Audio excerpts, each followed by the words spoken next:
Saudara Mahkamah Syariah telah melancarkan skim perwakilan anak untuk melindungi kebajikan anak-anak yang terlibat dalam kes perceraian. Ia antara lain akan berganding bahu dengan pakar-pakar sains sosial untuk menyokong keluarga yang melalui perceraian. Skim baru itu dilancarkan Menteri Pembangunan Sosial dan Keluarga Masakul Zulkifli di persidangan dan ulang tahun ke-65 Mahkamah Syariah petang tadi. Skim perwakilan anak akan memberi keutamaan kepada usaha memelihara kebajikan anak-anak pasangan yang dalam proses penceraian. Seorang wakil akan dilantik bagi kes-kes tertentu melibatkan kanak-kanak berusia 7 tahun ke atas. Mereka akan bertindak sebagai perantara bagi isu-isu yang mungkin dipertikaikan seperti isu penjagaan, kawalan atau akses kepada anak tersebut dipertikaikan pihak yang mahu bercerai. Dengan adanya skim ini, kita boleh prioritize lah anak-anak punya suara tentang diorang punya ibu bapa mereka punya divorce, perceraian. Jadi kita boleh menyesuaikan perintah-perintah mahkamah mengenai mereka. Wakil yang dilantik itu juga boleh mendapatkan maklumat berkaitan anak terbabit daripada para pakar lain seperti pakar kesihatan mental atau pihak sekolah untuk memastikan kepentingan anak itu terpelihara. Di FJC, profession diorang ialah peguam dan di Mahkamah Syariah ialah diorang pakar-pakar sains sosial. The main difference lah kirakan ialah diorang punya experience dengan budak-budak, dengan cakap-cakap dengan anak-anak dan boleh menyampaikan budak-budak punya experience ke mahkamah dalam laporan. Dan kita pun harap yang dengan pakar-pakar sains sosial, kita boleh lebih fahami apa yang anak-anak mengalami kerana diorang punya ibu bapa bercerai lah. Saya mengalu-alukan pelancaran skim perwakilan anak oleh Mahkamah Syariah seperti yang diumumkan oleh Presiden Kanan Mahkamah. Skim perwakilan anak dan wawancara anak bersama merupakan inisiatif penting oleh Mahkamah untuk melindungi kebajikan anak-anak yang terlibat dalam kes penceraian. Saya berbesar hati melihat Mahkamah berganding bahu dengan pakar-pakar sains sosial untuk menyokong keluarga yang melalui penceraian. Sebagai permulaan, 2 pakar sains sosial akan dilantik untuk panel perwakilan anak untuk tempoh 2 tahun dari November tahun ini hingga Oktober 2025.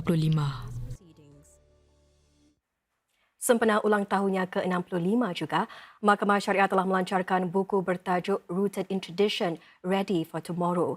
Buku ini mengetengahkan tugas Mahkamah Syariah dan pembangunan undang-undang yang ketara saban tahun. Ia turut memaparkan detik-detik penting dalam sejarah mahkamah tersebut serta individu-individu yang memainkan peranan penting dalam Mahkamah Syariah.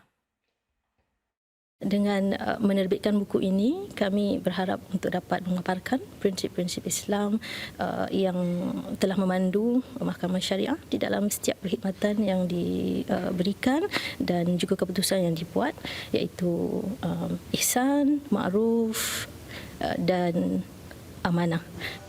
Yang kami harapkan ialah daripada penerbitan buku ini, kami akan menambah minat para pelajar dan pengamal undang-undang untuk sama-sama menyumbang kepada pelbagai bidang yang dapat membantu keluarga di Singapura. Sementara itu, Mahkamah Syariah akan terus membina keupayaan demi mengukuhkan keluarga Muslim. Ia antara lain telah mengambil pendekatan keadilan terapeutik untuk mencari jalan penyelesaian terbaik bagi keluarga.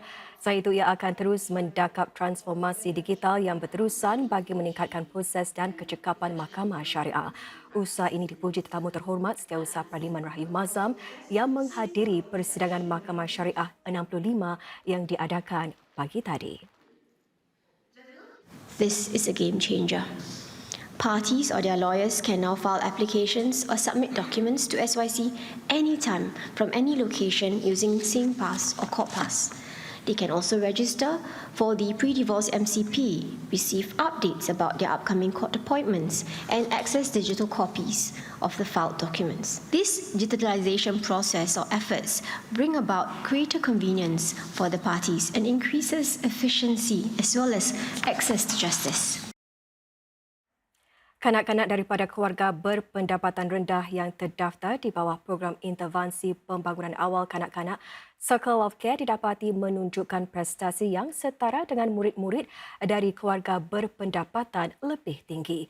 Ini berdasarkan penilaian bebas ke atas projek itu yang kini masuki tahun ke-10. Penilaian itu menunjukkan model jagaan prasekolah sebegini berfungsi dengan baik. Dapatan ini menunjukkan bahawa kanak-kanak daripada program ini yang memasuki darjah 1 menunjukkan prestasi sama baik atau mungkin lebih baik lagi dalam kemahiran-kemahiran berkaitan perkataan dan angka. Ini dibandingkan dengan kayu ukur antarabangsa. Jika dibandingkan dengan kajian pada trend dalam matematik dan sains antarabangsa pula, kanak-kanak di bawah program Circle of Care menunjukkan prestasi lebih baik dalam kemahiran mengira, mengenal pasti dan menulis angka sehingga 20. Keupayaan mereka untuk membaca dan menulis juga sama tarafnya. Semua dapatan ini didedahkan Kementerian Pembangunan Sosial dan Keluarga dalam sidang pembangunan awal kanak-kanak siang tadi. Sektor penghilangan menunjukkan tanda pemulihan sedang ia berkembang buat kali pertama dalam tempoh setahun.